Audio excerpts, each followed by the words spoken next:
All right, everyone. Welcome to the Week 6 preview show for the Family Beatdown Fantasy League. And before we go any further, I want to get right to it. Big week. Another big week for you Notre Dame fans. You got the big solid win over Pittsburgh to move your record to 3-3. And it was that golden time, as Jake put it, I think.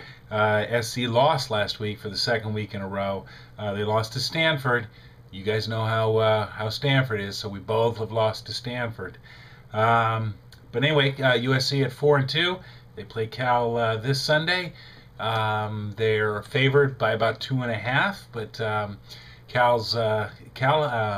Cal hasn't beat the Trojans since 2003, and nobody that's playing for Cal right now has ever beat the Trojans as a result. So I'm sure I just jinxed them big time. And Notre Dame, man, way to schedule, way to schedule. You got Western Michigan, way to pad the schedule. Western Michigan coming in, so I expect to win. But usually you put those kind of games, those Ball State kind of games or Northern Illinois kind of games, or the first week of your schedule. But not Notre Dame. Not Notre Dame. We're going to put those into week number 7. Let's pad the schedule into week 7. Nice scheduling. Any rate, enough of that. Taking a look at our league, let's talk about the playoffs real quick. Playoffs for us are going to begin in week 14. That'll be week number 1 of the playoffs. And then our playoffs will go week 14, 15, and 16. So we'll be done with our fantasy league before the NFL regular season is over. We're actually done a week in advance. I found in years past, if you wait until that 17th week, sometimes you have teams that have already locked playoff spots resting their starters, and it can wreak havoc on a fantasy schedule or fantasy roster. So our playoffs start week 14. We're almost to the halfway point, so we're going to start talking about the playoffs more and more. And here's how you're going to make the playoffs. You're going to make the playoffs one of two ways. You're going to win your division, or you're going to be one of the next 4 best teams. And if you look at the front page of our fantasy league on Yahoo, you can see the ranking, and they're ranking everybody 1 through 12. So you got to win your division, or you're going to be one of the next 4 best teams, regardless of your division, and that's how you're going to get into the playoffs. Right now, I'm leading the Cardinal Division at 4-1, and I'm sitting second in the league overall. And Mike is at 3-2, tied with Quincy at 3-2, and those guys are sitting 4th and 5th in the league overall. Down in the Gold Division, Blue&Gold at 5-0. Whoa, 5-0. Yeah, I hate when this happens. I hate when this happens because now we're going to have to really, everybody's going to have to focus on Jake. And I'll look the other way on some trades if you know what I'm saying. Any rate, no, I won't. Jake is looking good at 5-0, in control of the Gold Division, followed closely by MudDwags, who is sitting 3rd in the league at 4-1, but second in that Gold Division. And then, actually, the way it looks right now, Veronica and Paul would be fighting it out for the 6th playoff spot. Paul currently holds the differential, the 6th spot, but he only holds it based on the points for, where Paul scored 577.9 and Veronica's 576.9.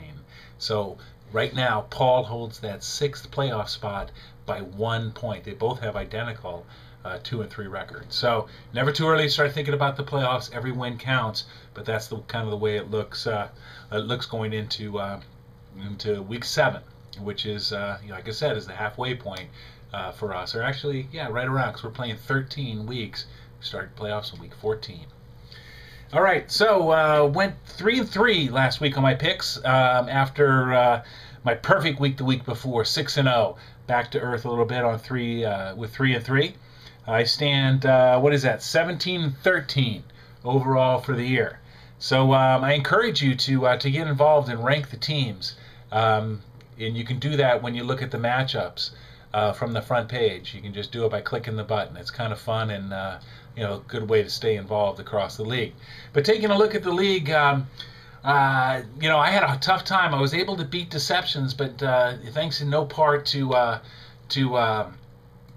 to Peyton Manning, who only put up 22 points for me. Only the 25th time that Peyton Manning in his illustrious career has been held with no touchdowns, and that was the difference maker. He had decent yards, but he had no touchdowns. I think he even had a pick. Ocho Cinco did okay. Santonio Holmes was back, put up 4 points for me. Big difference makers were Adrian Peterson, Sebastian Janikowski, Green Bay Packers defense, and Brandon Jacobs. Deceptions, didn't start a quarterback. Thank you. Didn't start a running back. Thank you. Didn't start a defense. Thank you. Otherwise, I would have been spanked. North Mac snuck one past the Nads.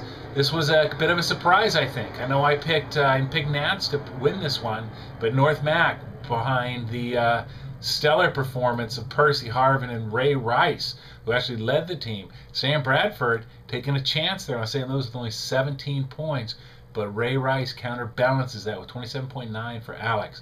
Paul had Clinton Portis in the lineup, who posted goose egg, but Drew Brees did 34. But still, I thought it was an upset for Nads to knock off, or to succumb to the North Mac attack. Blue and Gold, as we talked about earlier, steamrolled his way over Grandpa by well over 100 points. Grandpa's team just did not show up. We got some work to do. Anquan is pissing me off. Let's talk about that for a second, because I got Anquan in another league. 0.8. The hell is that? Anquan, seriously, I know they were keying on you, but good Lord, man. That's 0.8 yards to you and me. Or 0.8 points to you and me. That's just horrible. Horrible. Horrible. That's 8 yards. You had 8 yards. Ugh. Any rate, Grandpa needs some help, posted 57 points, and Jake 148. So not quite 100, but we all knew that was coming. Now, in the game of the week, we had MudDwags falling off the pedestal of being unbeaten to Rednecks. Don came on strong, won it by about 7 points. Don with Favre. Oh, Favre. Randy Moss, that was a nice pickup there. 14 points for Moss. But then good scoring from Brandon Lloyd, who has just been on fire in Denver. 25.5 points for Brandon Lloyd. MudDwags, 0.6 for Mark Clayton. That's a nice, strong play there. Joseph Adai, I'm suffering with him too, Rick. Aaron Rodgers, 36 points as the Packers lost to Washington. Kill me now. But decent scoring nonetheless from the rest of Rick's team. But still, Don sneaks up on him and knocks Rick down to size at 4-1. In our other husband versus wife matchup, the Michael came on strong behind Phillips Rivers, and 52 points from him and 30 points finally from Matt Forte. I don't think Matt Forte scored 30 fantasy points all of last season. I had him in a league last year, and he was horrible, as Harry Carey would say. But yeah, Forte, 30 points. But then, poor Michael, Steve Smith, Garrett Hartley, Miami, add those players up, and what do you get? You got 0 points. Throw in Deshaun Jackson, 3.2 points. Thank God Matt Forte showed up. You really had no right. And Phil Rivers with his 52.5. You had no business winning this game, Michael. You got robbed, Veronica. Matt Schaub only had 15 points for you, and Johnny Canucks, 1.4. Michael Bush, though, 19, and then Malcolm Floyd, whoever the heck he is, that's a good pickup for you. Gave you 27. And Team Quincy came out on top and got back into the win column behind Sean Hill, which is a solid pickup. That was a good quarterback decision there, Quincy. Miles Austin came to life with 23. Chris Johnson, his usual 25. And then 23 out of that Jets defense. Carson Palmer, 27 for the Mean Machine. Adam Vinatieri with 15, and Mercedes Lewis, 17.4. But not enough as Team Quincy takes it. All right, so let's take a look at the lineups for this week, and I'll give you my picks, and then we'll wrap this whole thing up. All right, so Invincibles against Smell This. I'm not even going to go there. I'm going to give the win to smell this. But I will talk to you tomorrow, Dad. We'll figure this out. Although I shouldn't be talking so much smack. We got Big Ben coming into the lineup for the Invincibles. So let's hope that works out for you. But Peyton's got Washington defense, and they are porous. Team Quincy plays the Nads. Good matchup here between two playoff teams. Like I said, Paul needs to start putting some distance between him and memory is a terrible thing, between him and Veronica. I knew it was one of the women. Veronica. But he's got Team Quincy this week. And as my page loads, it looks as though Team Quincy might get the better lineup. Sean Hill goes against the Giants. We have to check on that start. Quincy's getting Squada Legadoo Nene, so we got to move on that. And Robert Meacham may be one of the only targets left down in New Orleans. Looking at the Nads, Breeze goes into Tampa Bay. They're a suspect. Michael Turner, who's on fire, plays against Philadelphia. And then Vernon Davis against Oakland as the Battle of the Bay takes over in Northern California. Either way, I'm going to give the nod to Quincy. Nads do not get the nod. I don't get my joke this week. MudDwags versus Blue&Gold. All the pressure is on you, Rick, but all the good karma in the world. I think you got the lineups. Jake is favored according to Yahoo, but what do Yahoo know? Tony Romo plays Minnesota, and that's going to be a tough matchup for Tony Romo, as the Cowboys are having a hell of a year this year. And then LaDainian, I love him, but he's playing Denver. At Denver, it's going to be tough for him up there for the Blue and the Gold. MudDwags, Rivers against Miami. Let's go, Rogers, I should say, against Miami. And I want Joseph Adai to do well. So I'm going to give the nod to the MudDwags because it's time to knock Jake out of the undefeats.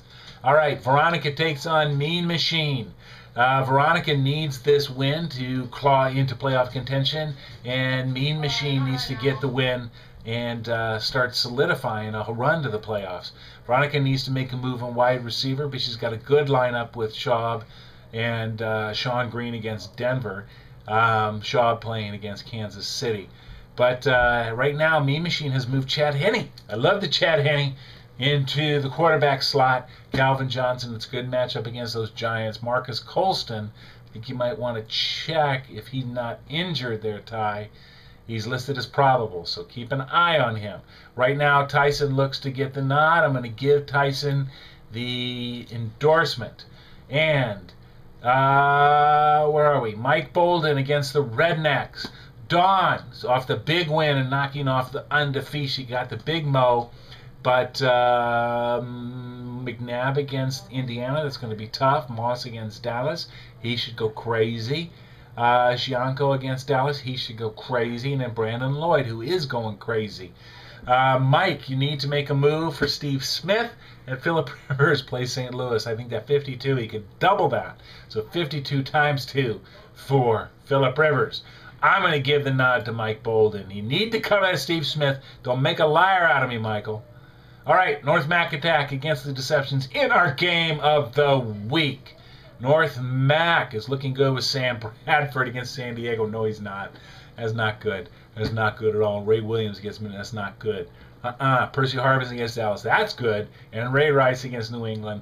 Mets as the Italians say. I think that's what it is. Any rate, Deceptions still need to cover. Larry Fitzgerald's on bye this week, but Cutler's back against Seattle, and Ryan Lindell is on bye. Either way, North Mac Attack gets the win. All right, everybody, have a great week. We'll see ya. Bye-bye.